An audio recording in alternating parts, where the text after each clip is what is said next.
सबसे पहले increase in demand, sir demand बढ़ जाए तो ये देखो ये सप्लाई है और ये डिमांड है, इनका इंटरसेक्शन हो रहा है यहाँ। लेकिन अब डिमांड जो है बढ़ जाए, इंक्रीज इन डिमांड है तो ये डिमांड बढ़ गई और हम जानते हैं डिमांड बढ़ने पे प्राइस बढ़ती है, तो ये देखो इसका इंटरसेक्शन यहाँ हुआ और अपन देख रहे हैं कि प्राइस बढ़ गई है, ये प्राइसेस बढ़ गई। सही है। ऐसे ही डिक्रीज इन डिमांड, किसी चीज की डिमांड अगर कम हो जाए, डिमांड कम होने पर उसकी आपकी प्राइस क्या हो जाती है, कम हो जाती है, कुछ चीज की डिमांड ही नहीं है। ये देखो डिमांड कम हो गई तो पहले इंटरसेक्शन पॉइंट ये आ रहा था, अब इंटरसेक्शन पॉइंट ये आने के कारण डिमांड क्या हो गई, प्राइस क्या हो गई, कम हो गई। सही है। तो यहाँ ये आपको लिखना पड़ेगा कि न्यू इक्विलिब्रियम हो गया, E2 हो गया, पहले वो E था, है ना, और इसी तरह से इक्विलिब्रियम क्वांटिटी पहले Q थी वो Q2 हो गई, प्राइस जो P था वो P2 हो गया। ये सब चीजें जो है वो आपको लिखनी पड़ेंगी। ऐसे हम चेंज इन सप्लाई देखते हैं, इंक्रीज इन सप्लाई, ये डिमांड है और ये सप्लाई है। सप्लाई बढ़ गई, जैसे ही सप्लाई राइट हैंड साइड पे बढ़ेगी तब ये इंटरसेक्शन पॉइंट यहाँ आ जाएगा और नई प्राइस तय हो जाएगी और पहले से प्राइस क्या हो गई, कम। ऑब्वियस है किसी भी चीज की सप्लाई बढ़ेगी तो उसकी प्राइस क्या हो जाएगी, कम। यहाँ सब ये चीजें लिखनी पड़ेगी। न्यू इक्विलिब्रियम आपका पहले E था अब E1 हो गया, इक्विलिब्रियम प्राइस पहले P थी अब P1 हो गई, इक्विलिब्रियम क्वांटिटी पहले Q थी वो Q1 हो गई। ये हर बार आपको पॉइंट्स में लिखेगा जिससे आपका आंसर भी थोड़ा सा बड़ा लगे। सही है। डिक्रीज इन सप्लाई, सप्लाई अगर कम हो गई, किसी भी चीज की सप्लाई कम होती है तो प्राइस बढ़ जाती है। चेक करो पहले इंटरसेक्शन पॉइंट ये था अब इंटरसेक्शन पॉइंट ये है और प्राइस क्या हो गई, बढ़ गई। सही है। दोनों में चेंज हो, सप्लाई भी आपकी जो है इसने क्या decrease in demand and decrease in supply, दोनों डिक्रीज हो रहे हैं और इक्वल चेंज हो रहा है इसलिए इक्वल टू का साइन है। तो सप्लाई भी कम हो गई, मान लेते हैं 1 इंच कम हो गई और डिमांड भी 1 इंच कम हो गई, तो पहले इंटरसेक्शन पॉइंट ये आ रहा था अब इंटरसेक्शन पॉइंट ये आ रहा है। तो इसमें प्राइस तो चेंज नहीं हुई, केवल क्वांटिटी कम हुई। सर प्राइस क्यों नहीं चेंज हुई, क्यों दोनों में चेंज क्या हुआ, इक्वल हुआ। अगर अनइक्वल होता तो कोई ना कोई फर्क पड़ता, तो अभी अनइक्वल चेंज नहीं है, अभी इक्वल चेंज है। सही है। आगे देखते हैं। डिक्रीज इन डिमांड ग्रेटर, यानी डिमांड जो है वो ज्यादा डिक्रीज हुई है। तो ये देखो डिमांड तो हमने 1 इंच कम की है, ये डिमांड और सप्लाई कर्व है। अब डिमांड हमने 1 इंच कम कर दी, ये देखो डिमांड यहां आ गई और सप्लाई आधा इंच ही कम की, तो नया इंटरसेक्शन पॉइंट आ गया E1। तो पहले तो प्राइस ये थी अब इंटरसेक्शन पॉइंट ये होने के कारण प्राइस क्या हो गई, कम हो गई, क्योंकि डिमांड कम हो गई ना, डिमांड इज ग्रेटर, डिमांड ज्यादा कम हुई है। सही है, एक्सेस है। और यहाँ डिमांड जो है सप्लाई जो है वो ज्यादा कम हो गई। सही है। यहाँ डिक्रीज इन डिमांड जो है कम है, तो डिमांड तो आधा इंच ही कम हुआ लेकिन सप्लाई 1 इंच कम हो गई। देखो सप्लाई तो 1 इंच कम हुई है और डिमांड आधा इंच ही कम हुई है। तो क्या सप्लाई ज्यादा कम हो गई। किसी चीज की सप्लाई जब कम हो जाती है तो फिर उसकी शॉर्टेज हो जाती है और शॉर्टेज होने के कारण उसकी प्राइस बढ़ जाती है। देखो पहले प्राइस ये थी अब प्राइस बढ़कर ये हो गई। अपने आप बनेंगे डायग्राम, आपको कुछ भी करने की जरूरत नहीं है। अब both demand and supply increase, अब दोनों इंक्रीज हो और दोनों में इंक्रीज भी सेम हो। तो ये देखो पहले डिमांड ये था, सप्लाई ये था और ये इक्विलिब्रियम क्वांटिटी थी, दोनों 1-1 इंच बढ़ गए, ये सप्लाई आ गई और ये डिमांड आ गई, दोनों राइट हैंड साइड शिफ्ट कर गए। देखो राइट वार्ड एरो लिखा हुआ है ना, तो इसे राइट हैंड शिफ्ट हो गए, तो ई जो था पहले अब वो E1 हो गया, लेकिन वो उसी प्राइस पर है क्योंकि दोनों में जो चेंज हुए वो सेम चेंज हुए हैं और सेम चेंज होने के कारण प्राइस पे कोई फर्क नहीं पड़ा, प्राइस आज भी हुआ है। हाँ क्वांटिटी बढ़ गई क्योंकि डिमांड और सप्लाई दोनों ही बढ़ गई तो क्वांटिटी तो बढ़नी ही है। सही है। आगे चलें।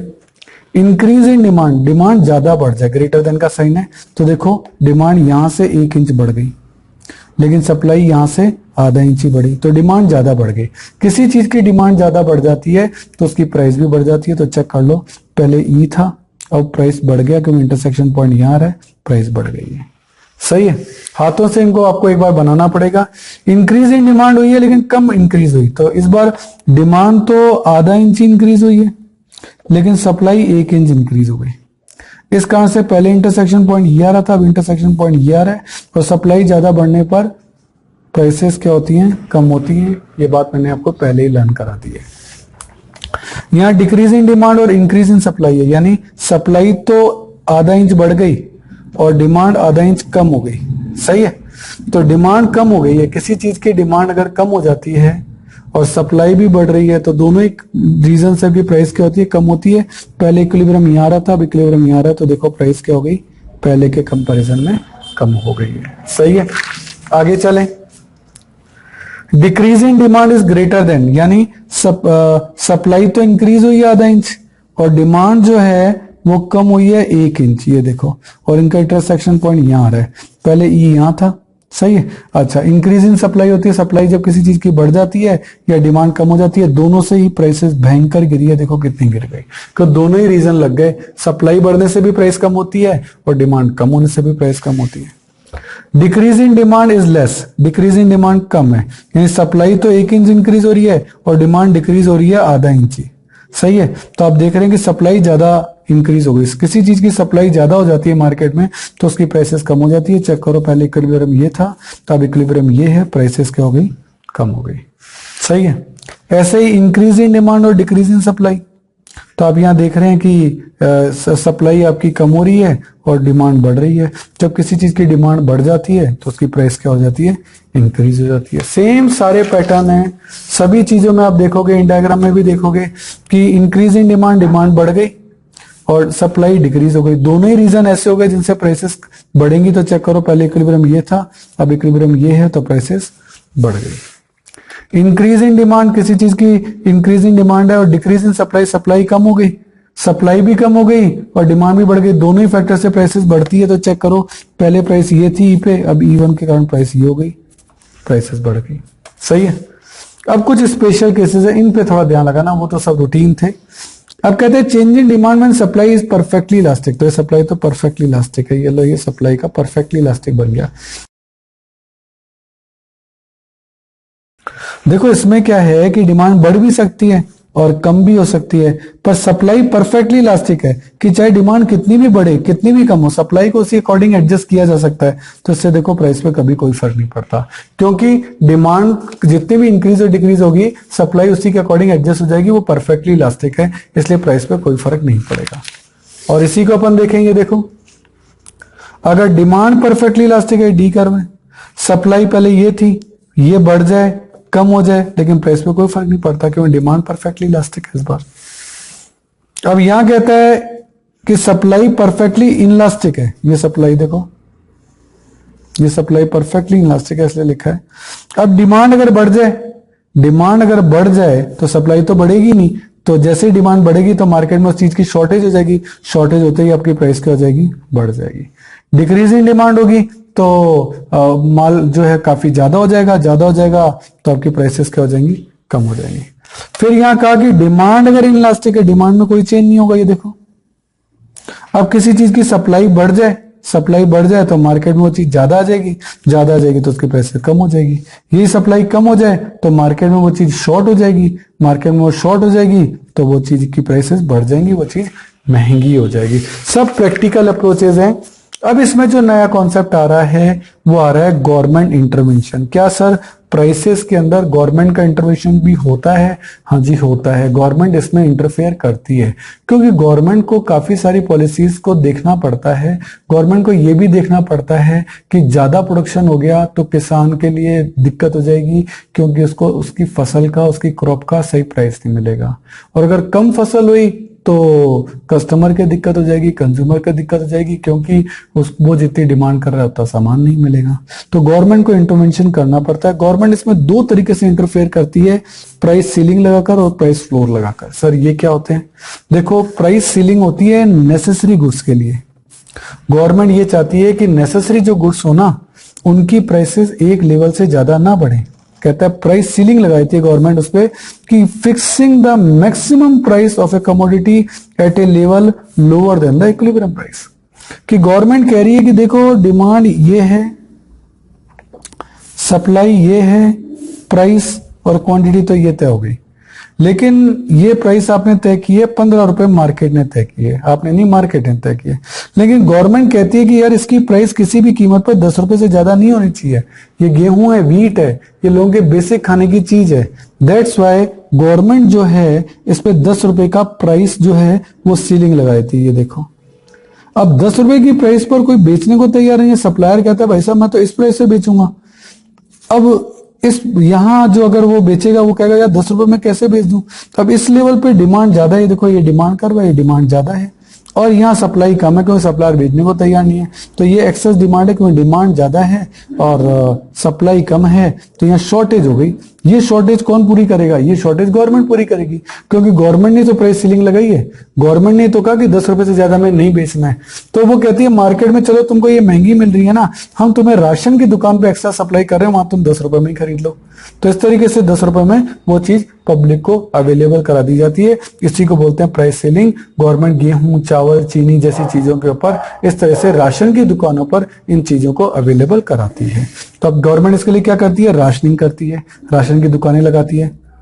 तो rationing is a technique adopted by the government to sell at a minimum quota of essential commodity at a price less than equilibrium. ये इक्विलिब्रियम प्राइस है, उससे लेस, यानी वो तो 15 थी, ये 10 पे बेच रहे हैं।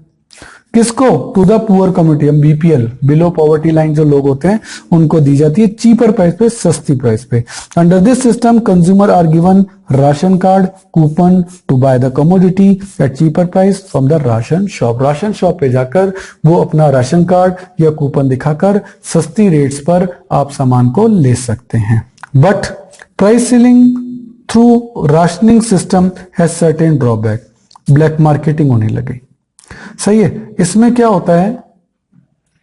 तो इसमें क्या होता है कि जो सेलर्स होते हैं वो ब्लैक मार्केटिंग करते हैं, उसकी उन कमोडिटी को बेचते हैं हायर प्राइसेस पे than the maximum price fix by the government. Government ने 10 रुपए फिक्स की, वो जानबूझकर मार्केट में ना शॉर्टेज बना देते हैं। वो राशन शॉप वालों से मिल जाते हैं और राशन शॉप वालों को कहते हैं तुम सामान कम बेचो या तुम हमें दे दो 10 रुपए में, हम मार्केट में 15 रुपए में बेच देंगे। इस टाइप की कंडीशन वो ब्लैक मार्केटिंग में करते हैं।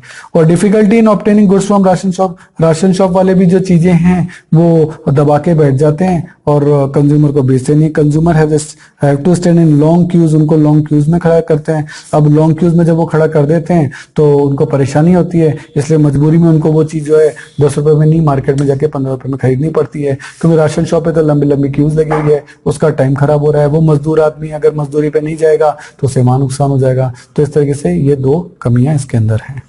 फिर एक सिस्टम आता है आपका MSP, that is price floor और minimum support price. Minimum support price government करती है जब एक्सेस क्रॉप हो जाती है, अच्छी फसल हो जाती है, तो अच्छी फसल होने के कारण सप्लाई ज्यादा हो जाती है, और जब भी किसी चीज की सप्लाई ज्यादा हो जाती है तो उसकी प्राइस क्या हो जाती है? गिर जाती है। प्राइस कम होने से फार्मर्स को क्या होता है? नुकसान होता है। तो गवर्नमेंट क्या करती है? उनको कहती है कि चलो ठीक है, तुम है ना कम प्राइस में मत बेचो, हम ज्यादा प्राइस में तुमसे खरीद लेते हैं। तो ये क्या है? Price floor refers to the minimum price above the equilibrium price fixed by the government which the producer must be paid for their price। क्या है ये? गवर्नमेंट क्या कहती है कि भैया इससे नीचे तुम्हारी प्राइस हम नहीं जाने देंगे। मान लेते हैं ये आपका सप्लाई कर्व है, ये आपका डिमांड कर्व है, ये यहाँ इंटरसेक्ट किया, ये इक्विलिब्रियम पॉइंट हो गया, ये आपकी प्राइस तय हो गई, ये आपकी क्वांटिटी तय हो गई, ये प्राइस तय हुई 10 रुपए।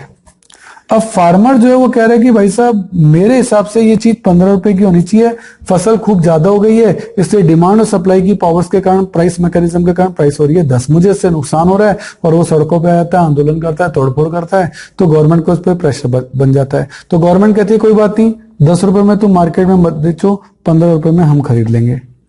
अब 15 रुपए में डिमांड ही नहीं है मार्केट में, हाँ किसान बेचने को तैयार है, सप्लाई है, और गवर्नमेंट ने इसको प्राइस फ्लोर बना दिया। ये देखो कि इससे नीचे प्राइस जो है, इससे नीचे प्राइस हम नहीं जाने देंगे। गवर्नमेंट कह रही है कि ठीक है तुम मार्केट में 10 में मत बेचो, हम तुमसे 15 रुपए में खरीद लेते हैं। तो गवर्नमेंट ये प्राइस फ्लोर डाल देती है किसानों के फायदे के लिए और 15 रुपए में खरीद लेती है। इससे गवर्नमेंट को नुकसान होता है। कैसे नुकसान होता है? कि भाई 10 रुपए में जो चीज मार्केट में अवेलेबल है वो आज 15 रुपए में खरीद रही है, जबकि मार्केट में 10 में अवेलेबल है, लेकिन वो 15 में खरीद रही है। 5 रुपए पर किलो का नुकसान हो रहा है। क्यों? क्योंकि किसानों को खुश करना है। सही है। तो ऐसा जो नॉर्मली होता है वो एग्रीकल्चर प्रोडक्ट में होता है। Agriculture price support programme and minimum wage legislation में भी इसमें आता है। वेजेस के लिए भी कभी कभी ऐसा जो है वो आपका होता है। तो ये कहलाता है। इस कंडीशन में क्या है कि डिमांड तो है कम 15 रुपए पे, लेकिन सप्लाई खूब है, फार्मर माल बेचने को तैयार है। तो ये फिर क्या कहलाता है? एक्सेस सप्लाई है, या सप्लाई ज्यादा है, डिमांड कम है। तो इस तरीके से ये टॉपिक जो है वो आपका चलता है। तो बहुत ही इंपॉर्टेंट टॉपिक है। इन दोनों ही कंडीशन में गवर्नमेंट को नुकसान होता है। भाई मार्केट में जो चीज 10 रुपए की अवेलेबल आप 15 रुपए में खरीद रहे हो, और मार्केट में जिस चीज का भाव 15 रुपए है आप उसे 10 रुपए में बेच रहे हो, तो दोनों ही कंडीशन में गवर्नमेंट का तो नुकसान है, चाहे प्राइस सीलिंग हो चाहे प्राइस फ्लोर हो। तो प्राइस सीलिंग जो है वो गरीबों के लिए होती है, फॉर पुअर पर्सन।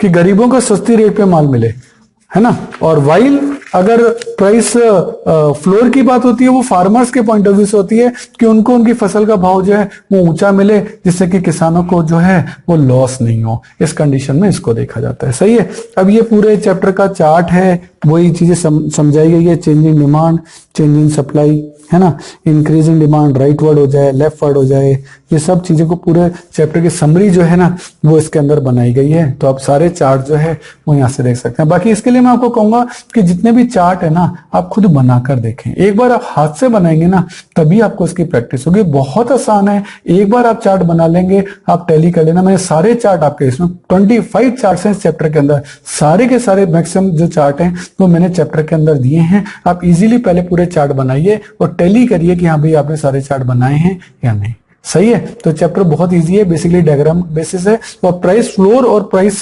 सीलिंग जो है, ये दो कॉन्सेप्ट जो है इनको जरूर से याद कर लेना, ये बहुत इंपॉर्टेंट है। एग्जाम में फ्रीक्वेंटली ये टॉपिक जो है वो आपके पूछे जाते हैं। सही है। Okay, thank you.